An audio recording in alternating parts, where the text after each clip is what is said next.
Oke, assalamualaikum warahmatullahi wabarakatuh. Kembali lagi di channel saya Grahandra. Di sini saya mau ngebahas tips untuk membeli Vespa. Jadi teman-teman kalau ingin beli Vespa tuh harus kita pilih, jangan terlihat kinclong kita beli. Pertama-tama satu tipsnya, kita cek dulu nomor rangka dengan nomor mesin akur dengan STNK dan BPKB, karena di situ surat-surat itu nomor penting. Jadi kita asetnya tuh, mau kendaraannya tuh bisa naik harganya, dimana suratnya komplit. Dan juga kalau misalnya tuh BPKB-nya yang lama itu lebih bagus juga untuk kolektor. Jadi historinya lebih terlihat gitu ketimbang BPKB yang baru. Nah, di situ juga hati-hati untuk nomor rangka, nomor mesinnya harus kalian teliti juga dengan orang yang paham. Soalnya makin lama makin kesini banyak juga orang yang diketok nomor rangka, nomor mesinnya. Jadi kalian juga harus hati-hati kalau ketika mau membeli unit Vespa, dikarenakan sekarang harga Vespa makin tinggi, surat-suratnya juga banyak yang dikanibali. Jadi harus ada orang-orangnya yang oknum-oknum yang nakalnya tuh diketok gitu nomor rangka, nomor mesinnya biar akur. Sama kalau enggak juga dilas, ditempelin. Jadi nomor rangkanya dipotong, terus ada bodi yang mau dipakai ditempelin, dilas lagi. Kalau misalnya kalau di Bandung itu nggak bisa diperpanjang kalau kayak gitu. Kalau ketahuan nggak bisa diperpanjang, makanya harus benar-benar teliti dalam surat-surat nomor rangka, nomor mesin. Pertama, poin pertama satu. Kedua, kalau menurut saya body kita mau carinya, pertama kita mau cari bahan atau yang jadi. Pertama kita cari bahan lah. Oke, cari bahan. Saya juga termasuknya orangnya suka yang cari bahan, dikarenakan nanti kita ngebangun lebih puas gitu. Kita tahu kondisi unitnya seperti ini, nanti kita pakai puas gitu. Jadinya lebih cari bahan, atau enggak benar-benar yang original, cat original itu puas. Cat original. Kalau misalnya yang repaint terus kelihatannya mulus, nggak taunya banyak dempulnya gitu. Beda dengan yang cat original, udah real gitu, bodinya pasti bagus.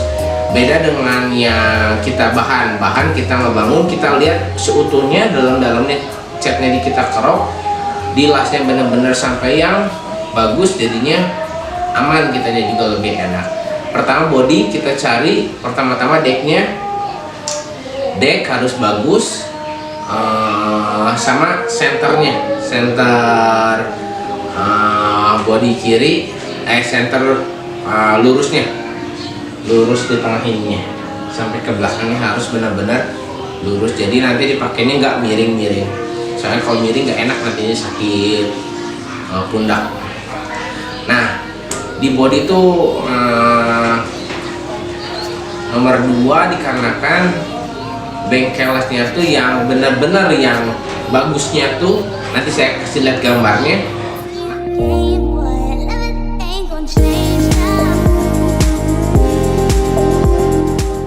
Nah, yang seperti itu tuh itu pemiliknya, gambarnya bengkel A2BR Mang Heri Gimbal di Bandung, yang bagus bener-bener kayak gitu, lumayan harganya gitu.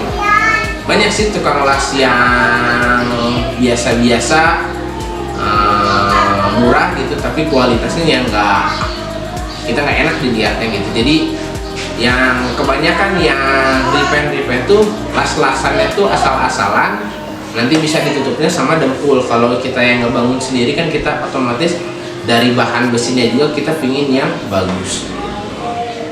Kan tadi kita nomor 2A, sekarang 2B, kita beli bahan yang jadi. Nah, beli bahan yang jadi, untuk di bodinya kita lebih baik kalau kita beli unitnya yang mahal gitu kan, kayak unit Darling, unit SS. Kalau gitu cari orang yang benar-benar tahu, berpengalaman di bodinya. Soalnya body SS soalnya udah banyak yang replika yang kayak gininya nih, list kayak gini. Kalau SS lebih atas, sepele sih sebenarnya, serupa tapi tak sama gitu. Tapi kalau bener-bener kan kita beli unitnya ratusan juta tapi nggak dengan orang yang berpengalaman belinya, kita ketipu bisa dibilang. Makanya kita harus cari yang udah tahu bentuk-bentuknya Vespa ini gitu. Pertama sih harus cari teman yang udah tahu. Kalau memang udah tahu enak kitanya. Nah, satu itu pertama kita ketok-ketok, lihat aja di spakbor. Kalau spakbornya ting ting ting, oh berarti dempulnya tipis gitu. Sama list-list bentukannya, pinggiran ininya nanti kasih lihat gambarnya lagi, pinggirannya tuh rapih gitu list-listannya, di decknya kelihatan gitu ya, kayak gitunya. List-listnya kelihatan lah, nanti dikasih lihat gambarnya. Nah, dari situ kelihatan bodinya berarti masih enak, sama lihat perintilannya masih bawaannya atau orinya gitu. Gimana taunya perintilan ori enggaknya? Biasanya sih dari pusem sih, lebih pusem, ada kodenya yang lebih enak gitu dilihatnya ketimbang yang lokal. Biasanya masangnya juga udah nggak pas, padang nggak pas gitu. Nah, itu yang jadi di sektor body. Nah, sekarang di sektor mesin yang ketiga, 3A ya, kita beli bahan. Bodinya biasanya kalau misalnya bahan gitu, pasti mesinnya juga pasti bahan kan ya. Kita juga harus cek juga, misalnya kita ke penjualnya, biasanya suka ada juga, kita boleh lihat mesinnya, kan mesinnya kadang bahan bisa nggak tahu hidup atau enggak. Misalnya kalau nggak hidup kita bongkar aja, kita lihat boringnya ori atau enggak gitu. Kita nanti beli lahar, yang jelas sih ganti lahar semua. Kalau mesin ganti lahar, keruk asnya dan lain-lain, kita bisa kelihatan sih itunya. Tapi kalau mesin, sektor mesin nggak begitu nggak begitu mahal lah. Kalau untuk di large frame, kalau di small frame itu pasti mahal. Jangan lupa juga cek rengkes-rengkesnya, takutnya ada yang patah. Kalau dol bisa ditap, diulangi lagi dilas. Tapi kalau patah, shockbreaker belakang patah kayak gitu, jangan diambil lah kalau kayak gitu. Kalau masih bahan, suara berisik tik tik tik tik tik, kita masih bisa ambil. Oke, kenapa saya memilih keduanya body dulu, ketiganya mesin nih? Karena kan body itu lebih mahal untuk pengerjaannya, lalu lebih lama pengerjaannya, dan kalau detailnya pun yang seperti originalnya itu lebih mahal lagi gitu. Banyak sih las yang murah-murah, cuman kurang puas sih sebenarnya, nggak enak gitu dilihatnya. Tapi kalau misalnya orangnya yang bangunnya asal-asalan ya nggak apa-apa, masalahnya tinggal ngelas platnya yang bekas-bekas gitu, nanti didempul gitu ya, kelihatan rapi lagi. Biasanya yang jual beli kayak gitu. Cuman kalau yang kita mau pakai benar-benar enak gitu, pastinya ambilnya yang lebih bagus. Kalau mesin sih kita ngerestorasi paling mentok-mentoknya segitu aja gitu. Kalau body susah gitu ke originalnya lagi, bentuknya yang benar-benar realnya gitu, susah gitu. Cuman orang-orang tertentu yang bisa mengembalikan ke body originalnya lagi. Oke, udah dari pertama dari surat-surat, body, lalu ke mesin. Keempatnya sih perintilan, kayak speedometer, jengger kayak gitu. Tapi sih kalau misalnya kayak gitu, misalnya harganya Vespa Super sekarang kan udah rata-rata yang bulat tuh di atas 10, kita anggaplah 9 juta, udah murah, 9 juta. Perintilan kayak jengger kayak gini kan harganya udah lumayan 200, 150. Lampu SIM kita cek juga perintilannya, hand grip, dan lain-lainnya kita cek. Jadi misalnya harganya murah tapi perintilannya pada lokal, worth it juga, nanti kita belinya ujung-ujungnya sama lagi gitu. Jadi perintilan juga, perintilan sih sebenarnya menurut saya nggak semuanya harus ori sih, yang penting bisa nyaman, bisa terpakai, enak menurut saya sih. Kecuali kita mau ikut kontes, Jadinya harus benar-benar yang real original bawahnya.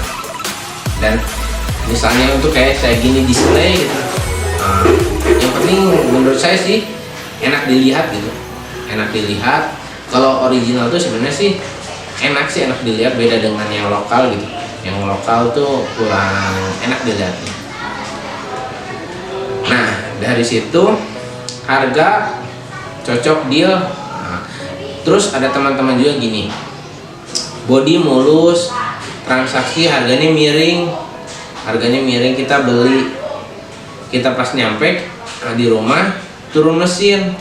Nah buat teman-teman juga kan namanya unitnya Vespa udah puluhan tahun, jadi kita mau kalau beli Vespa tuh gimana ya, jangan sampai menyesal beli. Maksudnya menyesal beli itu gini, di sini tuh unit kita misal beli VBB kita sampai rumah, pin kita benahin, kita sampai rumah dibongkar sama mekanik, dibongkar ke bengkel, dibongkar ternyata banyak kerusakannya dan komplain kepada penjualnya. Nah sebenarnya menurut saya sih kalau kayak gitu namanya unitnya Vespa pasti bengkel yang sebelumnya juga dia memperbaikinya bisa sampai segitu gitu. Jadi kalau kita beli ngapain komplain gitu, namanya motor tua. Kecuali kita beli motor unitnya baru dari dealer, keadaan mesinnya nggak banyak las-lasan misalnya, kedek asnya, baru kita komplain bener. Kalau menurut saya beli Vespa dapatnya kayak gitu bukan ketipu sih, namanya juga motornya unitnya udah puluhan tahun, membenerinnya kayak gitu ya. Kalau kita misalnya kalau kita mau merawatnya benar-benar bagus ya kita ganti yang part-part yang rusaknya, kita ganti dengan yang lebih bagus, jadinya nanti kita pakai lebih enak gitu. Jadi jangan heran kalau misalnya beli Vespa banyak yang rusaknya juga gitu. Namanya kalau kita mau pakai berarti harus banyak yang ganti. Contohnya kayak gini, ini beli Vespa Strada Om, beli bahan ini berapa ya? Saya beli Strada Om itu kalau nggak salah 4 juta gitu kalau nggak salah ya, 4 juta. Tapi kita kan ngebangun stang kita ganti total, kaki-kaki kita ganti total. Jadi yang kepakai itu sebenarnya cuma bodi tengah sama mesin, semuanya total ganti gitu. Semua total ganti, kaki-kaki ring 12 kita ganti semua. Dari shockbreaker nanti kita jual masih menunggu shockbreaker. Jadi kita ganti semua, jadi benar-benar nanti kita jadinya enak gitu, nyaman. Cuman kalau kita mau ngerestorasi harus kuat-kuatnya ya. Satu, kuat waktu kita ngebangun. Yang kedua, kuat uang. Kalau nggak kuat uang udah setengah jadi gitu. Pertama harus kuat uang, dan sebelum ngebangun kita harus punya konsepnya motornya mau seperti apa. Nanti kita harus konsep. Jadi nanti kita hitung kalkulasi dengan yang orang bisa, atau enggak kita ke toko, kita mau beli apa, nanti kita hitung ternyata kita mau ngebangun ini habisnya segini, berarti kita harus nabung dulu segini baru kita ngebangun gitu. Jangan sampai belum nabung tapi udah kita bongkar setengah jadi nanti jalannya, sayang gitu. Mau nanya nih, pasti ada yang nanya teman-teman, kenapa Vespa itu kalau catnya udah buduk ya bisa dibilang, kenapa malah pengennya tuh catnya tuh buduk gitu daripada cat yang udah jelas-jelas rapi gitu catnya tuh. Pengen sebenarnya buduk kalau yang catnya yang bukan buduk ya, disebutnya patina ya kalau misalnya ini. Jadi cat original gitu, cat original jadi kayak gini. Misalnya cat putih ini dikerok gitu sama yang punyanya. Dikerok ternyata masih dalamnya masih ada cat original, jadi masih dipertahanin cat originalnya walaupun udah kusam, udah buduk gitu ya. Jadi di sini ada catnya, di sini nggak ada, di sini ada, ini nggak ada. Jadi dipertahanin cat originalnya gitu. Jadi lebar gitu. Misalnya kita mau di cat baru lagi, sebenarnya history cat yang awalnya tuh gitu kan masih ada, jangan sampai kita hapus. Jadi nilai histori mungkin yang nilai historinya. Ya. Tapi itu tergantung orangnya sih. Orangnya pingin konsepnya seperti itu ya seperti itu gitu. Tapi kalau saya sih sebenarnya kalau misalnya catnya orisinil tapi buduk banget ya nggak enak dilihat sih sebenarnya. Tapi ada ya ayah yang banyak. Ada yang harganya 1, berapa M kalau nggak salah ya gitu. Iya. Itu warnanya udah ya, itu gimana hobinya sih, senangnya gitu, senangnya pengen chat kayak gitu atau gimana, kembali lagi ke situ. Dan yang kelima sih sebenarnya kalau tips membeli Vespa ya kita hitung dari budgetnya dulu, budgetnya berapa, nanti kita cari sesuai dengan budgetnya. Misalnya budget cuma 5 juta tapi pingin Vespa sprint, kan nggak mungkin gitu kan ya, berarti Vespa super yang itu juga yang bahan gitu, susah nyari yang benar-benar yang langsung jadi yang bahan, atau nggak PS biasanya yang intinya, atau PX yang bahan berat. Kalau misalnya pingin yang agak lebih enak 10 jutaan gitu kan, 10 jutaan dia agak enak, itu juga masih ada yang harus kita perbaiki gitu, tergantung kita mau mengambilnya apa. Makanya pertama sih budget dari uangnya dulu gitu. Udah budget dari uang, baru ke surat-surat, bodi, mesin, dari situ. Kabel-kabel nanti cek, saklar-saklar, maksudnya ke perintilan. Sekarang kan banyak Vespa yang stand only. Akur atas dengan bawah, tuh atasnya tuh nomor angka, bawahnya tuh nomor mesin. Sebenarnya sih aman-aman aja gitu, cuman lebih amannya lagi sih yang ada dengan BPKB-nya gitu, soalnya nanti pasti harganya terus naik. Beda dengan yang STNK, apalagi pajaknya matinya puluhan tahun, yang susah kita nanti ngurus ke BPKB-nya. Apalagi sebenarnya sih Biro Jasa pernah saya ngecek, ada unit tahun tua saya tuh, STNK-nya aja akur atas dan bawah. Mau nanyain ke Biro Jasa, bisa nggak diurus? Susah Pak, itu menurut Biro Jasa, apalagi kita yang mengurus, kecuali mungkin ada kenalan lagi orang dalam bisa yang mengurusnya nanti, soalnya dicek lagi data-datanya apakah benar motornya ada atau enggak. Jadi sebenarnya kalau STNK only itu sebenarnya recommended atau enggaknya sih tergantung ke pribadinya masing-masing. Misalnya pinginnya oke, nggak apa-apa sih sebenarnya, nggak masalah, yang penting akur nomor angka, nomor mesin. Kalau BPKB only juga ada kan, kalau BPKB only lebih aman menurut saya, soalnya bisa diurus ke STNK udah real gitu. Kalau dari STNK ke BPKB susah, kalau dari BPKB ke STNK lebih gampang gitu pengurusannya, karena satu, STNK kan selalu kita bawa mungkin ya, jadi takut terjatuh kan gampang kita urus. Kalau BPKB disimpan di rumah, hilang kan aneh gitu kan ya, makanya BPKB lebih susah, harus ada surat fakturnya. Oke, sampai sini mungkin ada teman-teman bisa ditanyakan, bisa ditulis kolom komentar. Jangan lupa like dan subscribe dan share kepada teman-teman. Semoga video ini bisa bermanfaat. Oke, sampai sini, salam mesin kanan.